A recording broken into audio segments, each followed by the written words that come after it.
Hello বন্ধুরা, বাণী রান্নাবাটিতে সকলকে স্বাগত। আজকের রেসিপি হলো তিল পটল। পটলের অনেক রেসিপি খেয়েছো, কিন্তু একবার এইভাবে খেয়ে দেখেও এর স্বাদ কিন্তু একটু অন্যরকম, একদম মুখে লেগে থাকবে। তোমরা খেয়ে আমাকে কমেন্ট করে জানাবে তোমাদের কেমন লাগলো। আমার তো খুব ভালো লেগেছিল। প্রথমে পটলটা ছিলে দুই সাইডে কাট লাগিয়ে লবণ মাখিয়ে রেখে দিলাম।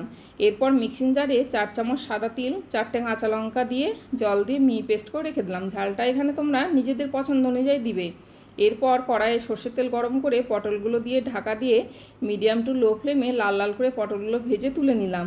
ওই তেলে দিলাম শুকনো লঙ্কা, অল্প একটু কালো জিরে আর বেটে রাখা তিলটা, পরিমাণ মতো হলুদ, কাশ্মীরি লঙ্কার গুঁড়ো, লবণ, চিনি দিয়ে মশলাটা কষে নিয়ে ভেজে রাখা পটলগুলো দিয়ে দিলাম। নাড়াচাড়া করে আমি এখানে 1 প্যাকেট নারকেলের দুধ জলে গুলে দিয়ে দিলাম। তোমরা নারকেল ব্লেন্ড করেও দিতে পারো।